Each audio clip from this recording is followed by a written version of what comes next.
guys! Welcome back to my channel. This is Belle, ang inyong bagong kaibigan na magbabahagi ng kunting kaalaman tungkol sa how to remove audio from your video na may audio claim or CPR claim. So ito po ay mahalaga na malaman nyo or matututunan nyo kung papaano po ba papalitan yung video nyo na may audio claim. So, ituturo ko po later sa aking tutorial kung papaano papalitan. Para pagdating ng araw, kapag kayo ay na-monetize na, kapag kayo po ay na-money na, hindi na po ito makaka-apekto doon sa inyong monetization. So, kasi po, marami po akong, ayon po sa aking mga source, yung money nila na apektuhan dahil may mga CPR claims sila. And then, although pwede naman din kayong gumamit ng songs na yun, kaso lang yung revenue, hindi mapupunta sa inyo, kundi doon sa may-ari ng kanta.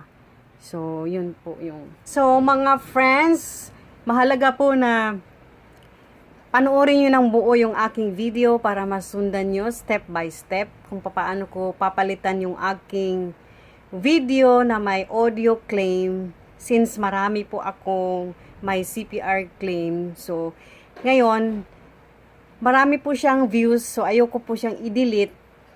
Kaya, papalitan ko na lang ng audio na manggagaling kay Lolo YT or kay YouTube.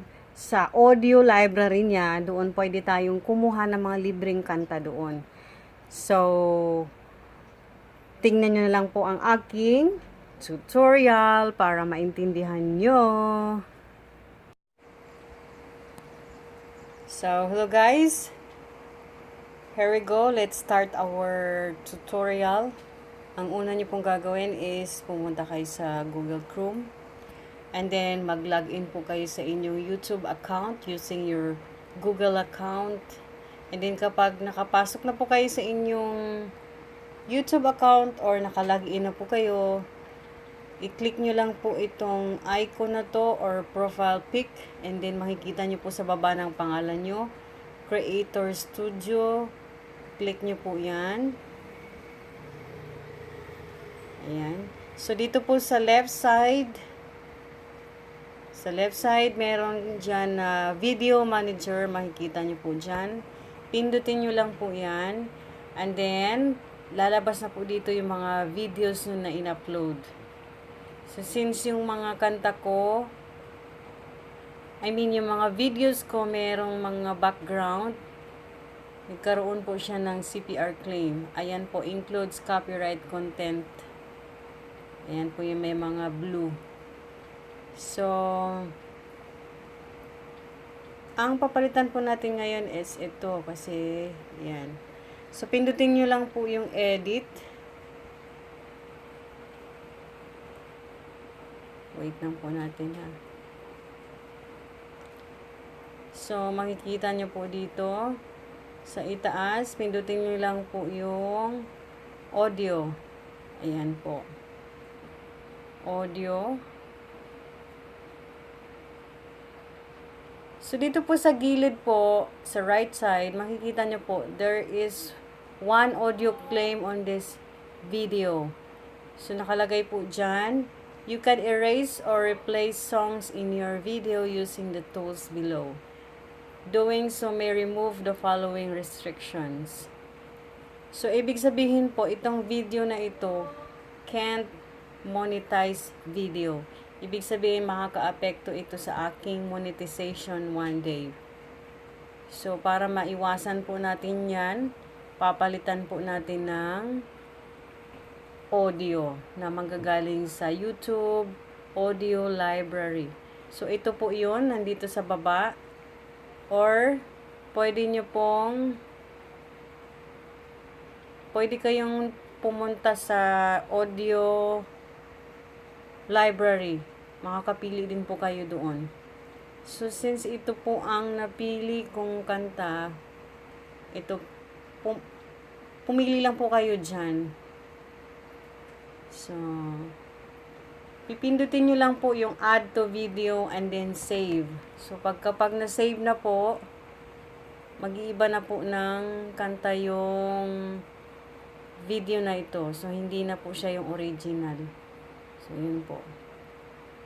So, sana po nakatulong po ang aking tutorial na matutunan nyo kung paano po palitan or i-remove yung audio sa inyong video.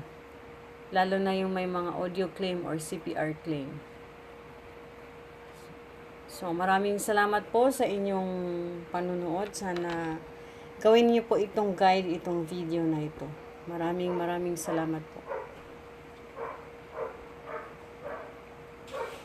So guys, thank you so much for watching my tutorial. Sana po makatulong po sa inyo, lalo na sa mga bagong YouTuber. At gawin niyo pong guide itong video na ito para naman makatulong sa inyo.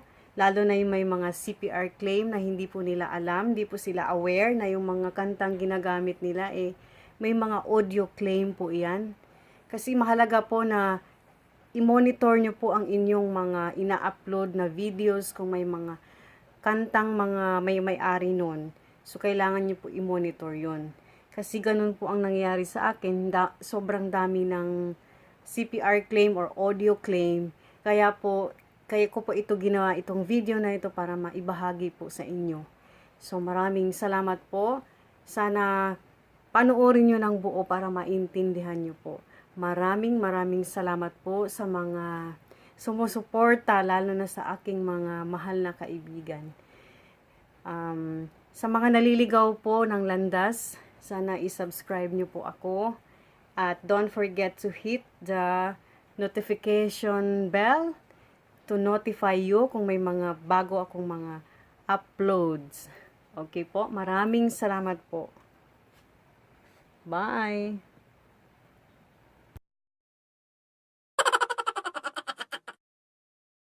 So, ayun po guys, ginawa ko itong video na ito para din po sa mga bagong YouTuber na kagaya ko.